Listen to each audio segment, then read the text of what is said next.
2013년에 출간된 김병환 작가가 쓴 가슴 뛰는 성공, 너만의 강점으로 승부하라 라는 책이 있습니다.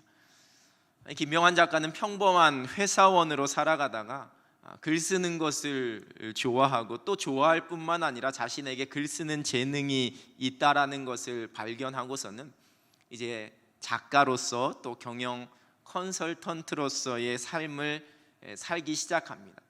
그런 자신의 사례를 들면서 이 행복한 삶과 성공적인 삶을 살아갈 수 있는 나름대로의 노하우를 설명하고 있는 그러한 책입니다. 내 강점이 나를 최고로 만든다. 내 강점이 나를 열광하게 만든다.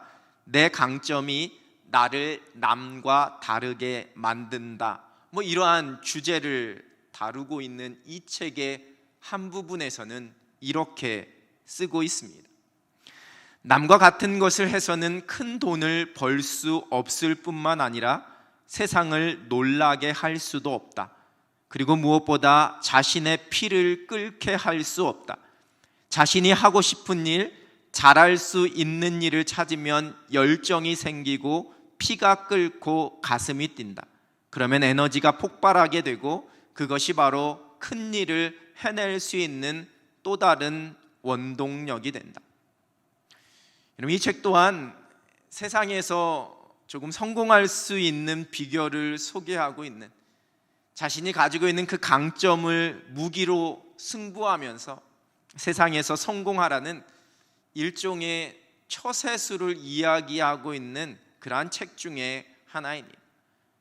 사람들은 흔히 이 세상을 치열한 전쟁터다라고 그렇게 이야기합니다. 그리고 이 전쟁터에서는 강한 자가, 힘 있는 자가, 능력 있는 자가 살아남을 수 있다고 그렇게들 이야기합니다. 그리고 자신이 가지고 있는 그 능력이 곧 경쟁력이요 힘이다라고 말합니다. 여러분, 성경도 우리에게 이 땅에서의 삶이 마치 싸움과 같다 그렇게 말씀합니다. 사도 바울은 자신의 삶을 마무리하고 자신의 삶을 되돌아보면서 디모데후서 4장 7절에서 나는 선한 싸움을 싸우고 이렇게 고백하고 있습니다. 오늘 읽은 성경 본문에서도 싸움을 이야기합니다. 본문 12절입니다. 우리의 씨름은 혈과 육을 상대하는 것이 아니요 통치자들과 권세들과 이 어둠의 세상 주관자들과 하늘에 있는 악의 영들을 상대합니다. 세번역 성경은 이 구절을 이렇게 번역합니다. 우리의 싸움은 인간을 적대자로 상대하는 것이 아니라 통치자들과 권세자들과 이 어두운 세계의 지배자들과 하늘에 있는 악한 영들을 상대로 하는 것입니다. 우리는 싸움이라는 단어를 들으면 제일 먼저 부정적인 이미지, 이 전쟁으로 말미암아서 평화가 깨지게 되고 누군가와의 경쟁에서 우위에 서게 되는 것, 이러한 의미가 먼저 떠올려지게 됩니다. 그러나 성경에서 이야기하는 싸움은 단순히 누군가와 어떤 물리적인 전쟁, 또 다툼, 경쟁을 의미하지 않습니다. 본문 12절의 말씀은 우리의 씨름, 우리의 싸움이 혈과 육을 상대하는 것, 혈과 육으로 싸우는 것이 아닌 하늘에 있는 악한 영들을 상대하는 싸움이다 이렇게 말씀하고 있습니다. 여러분, 이는 하나님께서 창조하신 세상 속에 사탄이 아담과 하와를 유혹하던 그때부터 시작이 되었습니다. 하나님의 형상대로 지음받은 하나님의 자녀들을 하나님으로부터 멀어지게 하는, 하나님의 말씀에 불순종하게 하고 죄를 쫓아가게 만드는 악한 영들과의 싸움이 그때부터 시작이 되었습니다. 영적인 전쟁이다라고 할 수 있습니다. 하나님의 창조의 법칙을 지키고 하나님의 말씀에 순종하기 위한 싸움입니다. 이 싸움은 때로는 우리의 내면에서 일어나기도 하고 또는 우리의 외적인 환경에서 펼쳐지기도 합니다. 때로는 우리가 인식할 수 있을 정도로 나타나기도 하고 때로는 인식할 수 없는 숨겨진 모양으로 나타나기도 합니다. 우리는 영적인 싸움 이렇게 이야기하면 제일 먼저 귀신 들린 자를 먼저 떠올리게 됩니다. 복음서에 기록되어진 귀신 들린 자, 군대 귀신이 내 사로잡힌 자들에게서 그 귀신이 쫓겨나가는 눈에 보이는 어떠한 영적인 현상으로서의 그러한 모습, 그러한 싸움을 먼저 떠올리게 됩니다. 물론 그러한 것도 영적인 전쟁입니다. 그러나 우리가 살면서 감당하게 되는, 성경에서 말씀하는 그 싸움은 이러한 현상으로 나타나는 영적 전쟁보다는 우리의 마음과 우리가 살아가고 있는 우리의 삶의 자리에서 끊임없이 펼쳐지는 죄의 유혹과 불순종, 하나님 나라가 이루어지는 것을 방해하고 하나님의 영광이 나타나는 것을 방해하려는 악한 영들과의, 때로는 우리의 눈에 보이지 않는 모든 싸움, 그렇게 이야기할 수 있습니다.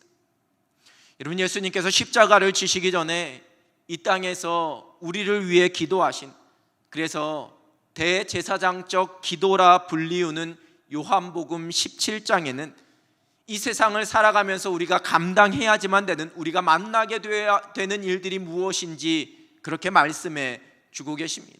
요한복음 17장 14절입니다. 내가 아버지의 말씀을 그들에게 주었사오매 세상이 그들을 미워하였사오니 이는 내가 세상에 속하지 아니함 같이 그들도 세상에 속하지 아니함으로 인함이니이다. 세상이 그리스도인들을 미워할 것이라 말씀하십니다. 그리고 그 이유는 그리스도인들이 세상에 속하지 아니하였기에, 즉 그들이 하나님 나라에 속한 하나님의 말씀대로 살아가는 사람들이기 때문에 세상이 그들을 미워하게 된다, 이렇게 말씀합니다. 우리를 미워하는 세상에서 복음으로 살아가는 것, 여러분, 그것이 바로 영적인 전쟁입니다. 이어지는 15절의 말씀입니다. 내가 비옵는 것은 그들을 세상에서 데려가시기를 위함이 아니요 다만 악에 빠지지 않게 보전하기를 위함이니이다. 악에 빠지지 않게 보전하시기를. 여러분, 그리스도인으로 세상을 살아가는 것이 끊임없이 악에 빠질 수 있는 위험과 유혹 가운데 살아가는 삶이기 때문에 우리로 하여금 그 악에 빠지지 않도록 예수님께서 기도하신 겁니다. 죄와의, 악과의 처절한 싸움, 그것이 바로 영적인 전쟁입니다. 베드로전서 5장 8절의 말씀입니다. 근신하라 깨어라, 너희 대적마귀가 우는 사자같이 두루다니며 삼킬 자를 찾나니. 대적마귀가 두루다니며 삼킬 자를 찾는다, 성경은 말씀합니다. 우리를 죄 가운데 넘어뜨리기 위해, 우리로 하나님의 말씀에 불순종하고 하나님 나라에서 멀어지게 하기 위해 끊임없이 우리를 유혹하고 우리의 믿음을 흔들어대는 모든 상황들, 그 모든 환경을 말하고 있습니다. 이것이 우리가 이 세상을 살아가며 감당해야지만 되는 영적인 싸움입니다. 교회에 오지 못하고 가정에서 예배드리는 이 상황 속에서 이제 조금씩 우리의 마음이 풀어지고 조금씩 이 상황 가운데 우리가 익숙해지게 되면 어느덧 예배가 이제 우선순위에서 조금씩 뒤로 물러나게 될지도 모릅니다. 귀찮음이, 게으름이, 편리함이 그 가면을 쓰고 우리의 마음을 조금씩 느슨하게 만들 수 있습니다. 여러분, 이것이 습관과 태도의 문제일까요? 아닙니다. 이것이 바로 우리가 감당해야 할 영적인 싸움입니다. 교회의 사역과 봉사가 잠시 멈춰진 이 상황이 다시 회복되어서 이제 나와서 섬기려고 할 때 마음속에 꾀가 나기 시작하고, 내가 헌신하지 않고 내가 봉사하지 않고도 신앙생활하는 것이 나름 편하구나라는 마음이 우리 심정 저 깊숙한 곳에서 찾아오는 것, 여러분, 그것이 우리가 감당해야지만 되는 영적인 싸움입니다. 우리의 삶의 현장에서 내가 믿음의 양심을 가지고 내가 하나님의 말씀대로, 하나님 기뻐하시는 대로 행하게 되면 손해를 보게 되고 뒤처짐을 당하게 될까 걱정이 될 때, 내 마음속에서 갈등이 찾아오는 그 순간이 바로 여러분 영적인 싸움입니다. 이 사회가 변하고 이 문화가 변했으니, 시대의 풍조가 변했으니 그저 시대의 풍조와 문화의 풍조에 따라서 하나님께서 기뻐하시지 않는 일을 행하면서도 스스로 합리화시키면서 행하게 되는 것, 어느덧 세상의 문화와 그 세상의 풍조에 젖어서 그곳에 물들어 버리는 것, 여러분 그것이 우리가 감당해야지만 되는 영적인 싸움입니다. 세속화라는 거대한 물결이 어느덧 교회 속에도 들어와서 번영과 경제적인 힘의 논리가 교회를 다스리게 되고, 비성경적으로 목회자에게 집중되는 권력이 때로는 폐쇄성이라는 잘못된 관행으로 얼룩져가는 그 모습 속에서 다시 한번 하나님의 말씀대로 이 교회를 건강하게 세워가는 것, 여러분 그것이 영적인 싸움입니다. 이 시대 속에서 교회가 그리스도인이 초라해지는 것, 때로는 잘못된 오해와 편견으로 하나님의 영광과 복음이 막히게 되는 것, 이것을 기뻐하고 좋아하는 악한 영들을 발견하고 그 속에서 우리가 교회를 교회답게, 그리스도인이 그리스도인답게 세워져 가기를 처절하게 몸부림치는 것, 여러분 그것이 바로 영적인 싸움입니다. 성경에서 말씀하시는 영적인 싸움은 나와는 거리가 멀고 나와는 관계가 없는, 그저 목회자들만이 감당해야지만 되는, 아니면 신비적이고 초현실적인 그러한 모습으로 그 세계 속에서 펼쳐지는 것이 아닙니다. 지금 저와 여러분이 살아가고 있는 우리의 삶의 자리, 우리가 처해 있는 환경, 우리가 접하고 있는 문화와 세상의 풍조 속에서, 그리고 무엇보다도 우리 자신의 내면과 우리의 감정 속에서 끊임없이 이러한 영적인 싸움은 일어나고 있습니다. 그런데 여러분, 우리가 이것을 잘 깨닫지를 못합니다. 잊게 됩니다. 눈에 보이지 않으니 그것이 본질임을 잊어버리고 오직 우리의 눈에 보이는 혈과 육의 전쟁에만 우리의 마음과 우리의 관심을 빼앗겨 버립니다. 그 혈과 육의 많은 것을 얻기 위해 정신없이 달려가는 이 세상 속에서 우리도 그 혈과 육을 얻기 위한 것, 그 혈과 육을 강하게 할 수 있는 것에 우리의 모든 것을 쏟아붓게 됩니다. 더 잘해야 합니다. 더 부유해져야 합니다. 더 건강해져야 합니다. 더 출세해야 합니다. 더 높아져야 합니다. 더 편리해져야 합니다. 더 힘을 가져야 합니다. 여러분, 이것이 온통 세상의 관심사입니다. 그래서 때로는 우리도 우리의 자녀들에게 힘을 길러야 한다면서 공부가 그 무엇보다 최우선이다라고 그렇게 이야기합니다. 신앙보다도 믿음보다도 혈과 육의 힘을 기르는 것에만 관심을 갖고 우리의 자녀들을 양육하게 됩니다. 그리고 이러한 혈과 육이 남들보다 뒤처지게 되면 불안해집니다. 세상에서 실패하는 인생이 될 것 같아서 불안해합니다. 어느새 교회도 이러한 혈과 육에 그 모든 관심이 가게 되었습니다. 여러분, 큰 교회가 무조건 나쁘다라는 이야기는 결코 아닙니다. 대형 교회가 감당할 수 있는 많은 사역들이 당연히 있습니다. 그런데 교회가 외형적인 대형화와 성장에만 관심을 갖게 되면 여러분, 교회도 곧 혈과 육의 그 마음이 온통 빼앗기게 되는 겁니다.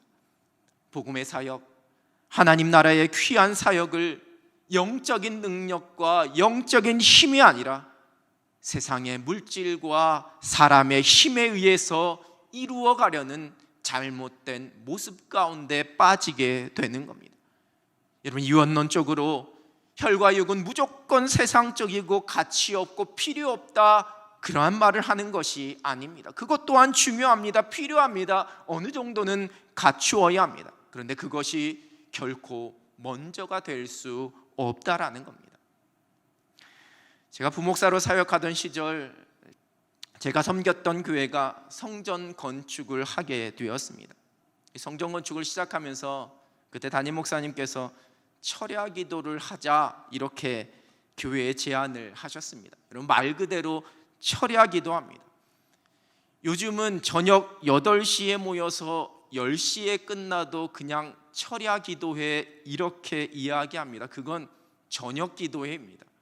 또 때로는 9시에 모여서 11시에 마치거나 10시에 모여서 12시에 마쳐도 철야 기도회 이렇게 이야기합니다. 근데 그거는 철야 기도회가 아니라 심야 기도회입니다.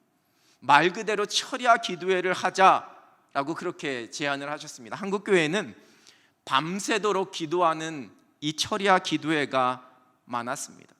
그래서 밤 10시에 모여서 새벽 4시까지 철야 기도회를 시작했습니다. 1부는 밤 10시부터 12시까지, 2부는 30분 쉬고 12시 30분부터 새벽 4시까지 기도회를 진행했습니다. 그래서 목사님 좋으셨습니까? 라고 물으신다면 아주 힘들었습니다. 이 새벽 3시쯤 되면 제가 기도를 하고 있는 건지 꿈을 꾸고 있는 건지 막 비몽사몽인 적이 오히려 많았던 것 같습니다. 당신은 30대에 한참 젊은 시절이었음에도 불구하고 그 여파가 주일까지 이어져서 계속 피곤했었습니다. 그래서 목사님이 몇 달 하시다가 교역자들도 힘들고 성도들도 힘들어하니까 결단하셔서 그냥 심야 기도회로 바꾸셨습니다. 여러분, 그럼에도 불구하고 돌이켜보면 참 간절했었다라는 그러한 생각이 듭니다. 기도하지 않으면 감당할 수 없다라는 절박함으로 기도했던 그 마음만큼은 오랜 시간이 지난 지금도 잊혀지지 않습니다. 우리 우리는 때로는 철야 기도로 1000번제라 해서 1000일 작정 기도로 또 40일 작정 새벽 기도로 그렇게 기도했던 기억이 있습니다. 기도밖에는 할 수 있는 일이 없기 때문에 그 은혜가 간절했기에 갈급했기에 그렇게 매달렸습니다. 그런데 우리의 손에 쥐어지는 것이 많아지게 되고 내 힘으로 해볼 수 있는 것이 많아질수록 많은 것을 배우고 얻게 되면서 우리의 혈과 우리의 육이 부유해지면서 여러분, 이제는 우리의 싸움을 영적인 차원이 아니라 혈과 육의 싸움으로 바꾸어 버리는, 그리고 그것으로 무언가를 내가 얻을 수 있고 내가 그 능력으로 승리할 수 있다라는 착각 속에 빠지게 됩니다. 영적인 싸움이 아닌 혈과 육의 싸움에만 관심을 갖고 영적인 힘이 아닌 혈과 육의 힘에만 관심을 갖고 그것을 가지고 싸우려고 합니다. 우리의 기도 소리가 아닌 내 생각을 주장하는 목소리가 높아집니다. 하나님의 말씀의 지혜가 아니라 이성적인 지혜와 나의 가치관에 따른 나의 판단의 소리를 높이게 됩니다. 이스라엘 백성들이 가나안과의 전쟁에서 첫 번째로 무너뜨려야 할 성은 여리고성이었습니다. 하나님께서는 요단강을 건넌 이스라엘 백성들에게 할례를 행하게 하십니다. 그리고 그곳에서 유월절을 지키게 하셨습니다. 여러분, 큰 전쟁을 앞둔 군사들에게 상식적으로 이해가 되지 않는 명령이었습니다. 오히려 그들의 무기를 잘 정비하라, 이렇게 군사적으로 한번 훈련해보고 이러한 전략과 전술을 가지고 여리고성을 공격해라, 여러분 그렇게 가르쳤어야지만 되는 상황입니다. 근데 하나님께서는 그들로 하여금 할례를 행하게 하면서 그들이 하나님 앞에서 그들의 존재가, 그들의 정체성이 무엇인지 분명히 하게 하셨습니다. 유월절을 지키게 하심으로써 그들의 구원자가 누구인지에 대한 그들의 믿음의 고백을 다시 한번 새롭게 하도록 명령하셨습니다. 여리고성의 무너뜨림이 결코 혈과 육에 있지 아니함을 깨닫게 하시기 위함이었습니다. 그리고 여리고성은 그들의 순종함을 통해서 힘없이 무너졌습니다. 여호수아 6장 27절은 이렇게 기록하고 있습니다. 여호와께서 여호수아와 함께 하시니 여호수아의 소문이 그 온 땅에 퍼지니라. 하나님께서 그들에게 부어주신 능력과 그 강함이 온 땅의 사람들로 하여금 두려워하게 만들었다, 성경은 기록합니다. 여러분, 그 이후에 펼쳐진 그 이스라엘 백성들에게 펼쳐진 성이 무엇이었는지 기억하시는지요? 아이성이었습니다. 여리고성에 비하면 아주 보잘것없는 그러한 성이었습니다. 정탐꾼들이 그 성을 보고 와서 여호수아에게 이렇게 보고합니다. 여호수아 7장 3절입니다. 여호수아에게로 돌아와 그에게 이르되 백성을 다 올라가게 하지 말고 2-3천 명만 올라가서 아이를 치게 하소서. 그들은 소수이니 모든 백성을 그리로 보내어 수고롭게 하지 마소서 하므로. 그러나 결과가 어떻게 되었습니까? 결과는 대패였습니다. 성경은 그들 앞에서 이스라엘 백성들이 도망하였다 이렇게 기록합니다. 그리고 성경은 이 패배가 여리고성의 전리품을 몰래 숨긴 말씀에 불순종한 아간의 죄로 말미암은 것임을 말씀합니다. 근데 여러분 조금 더 깊이 묵상하면 이 작은 아이성을 공격할 때에 여호수아를 비롯한 이스라엘 백성들은 여리고성의 그 전쟁, 그 승리에 도취되어 있었습니다. 정탐꾼의 보고를 들은 여호수아는 그 정탐꾼의 말 그대로 3천 명만 보냈습니다. 이 전쟁을 어떻게 해야 할지 하나님의 말씀, 하나님의 뜻을 구하지 않았습니다.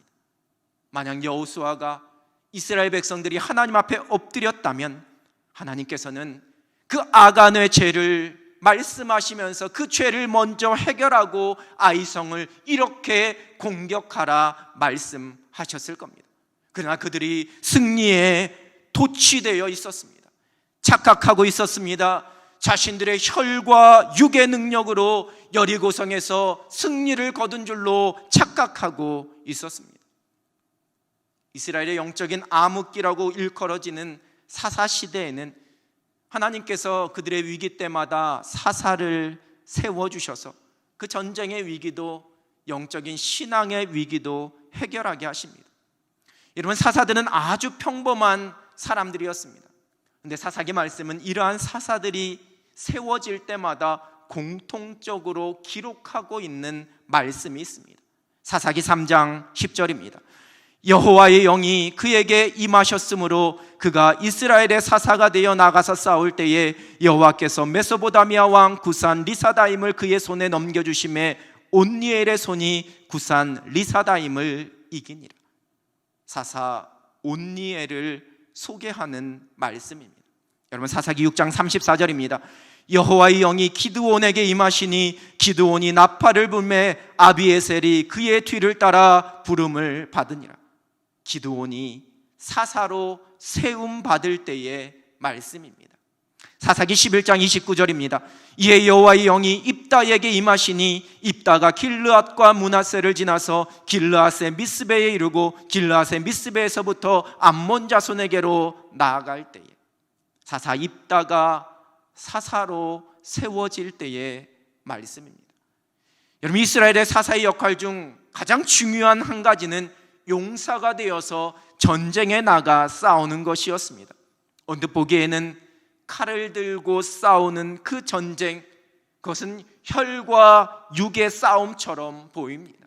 그러나 성경은 사사를 세우시면서 여호와의 영이 임하시니 이렇게 기록합니다.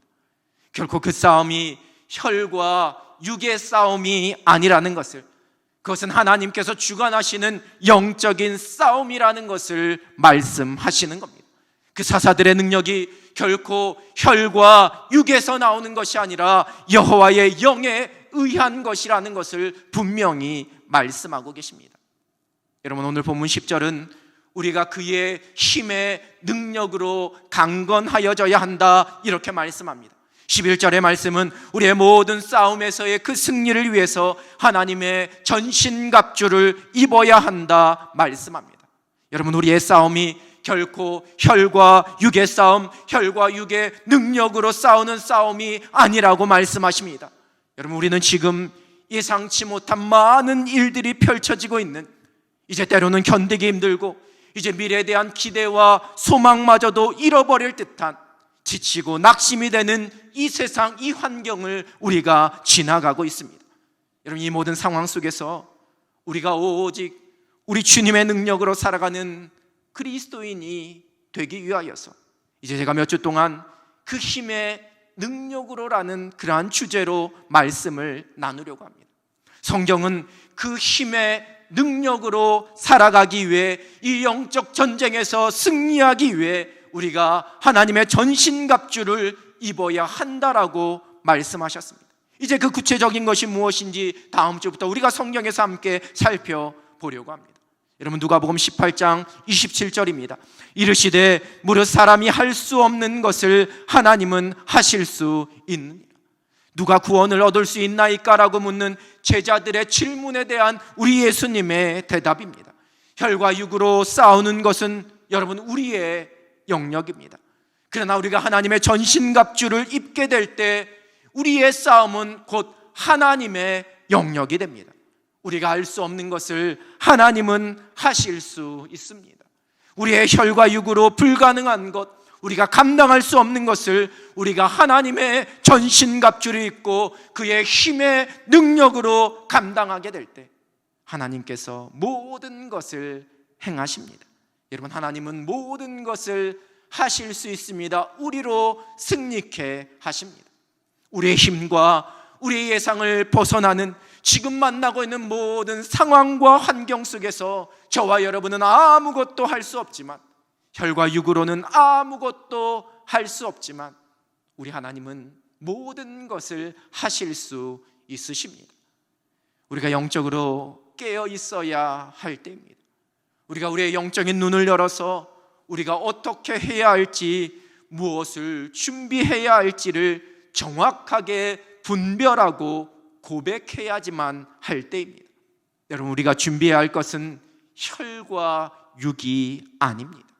저와 여러분을 승리케 하는 무기는 결코 혈과 육에 있지 않습니다. 이 세상에서의 우리의 싸움이 혈과 육의 싸움이 아니기 때문입니다. 우리가 하나님의 전신갑주를 입어야 합니다. 그때에 그의 힘의 능력으로 우리는 이 모든 싸움에서 능히 승리할 수 있습니다. 우리에게 펼쳐지는 모든 환경과 이 상황 속에서 우리는 넉넉히 이겨낼 수 있는 것입니다. 이 세상 속에서의 우리의 싸움이 결코 혈과 육에 있지 아니함을 우리 주님 앞에 고백하면서 하나님의 전신갑주를 입고 그 힘의 능력으로 누리게 될 그 승리를 소망하며 주의 평강과 은혜 가운데 살아갈 수 있는 여러분 되시기를 우리 주님의 이름으로 축원합니다. 아멘. 기도하겠습니다. 살아계신 하나님 아버지, 우리를 거룩한 하나님의 백성으로 불러주셔서 이 땅에서 우리의 힘이 아닌 주의 능력으로 살아갈 수 있도록 인도하여 주시니 하나님 감사합니다. 잊고 살았던, 발견하지 못했던, 깨닫지 못했던 우리의 연약함을 주의 영으로 깨워주셔서 우리가 감당해야 할 모든 일들이 혈과 육이 아닌 주의 영으로 감당해야 할 일들임을 주님 앞에 고백하며 우리가 그렇게 영적으로 무장할 수 있는 주님의 백성들이 되게 하여 주시옵소서. 우리로 은혜 가운데 승리케 하실 우리 하나님을 기대하오며 예수 그리스도의 이름으로 기도드립니다. 아멘.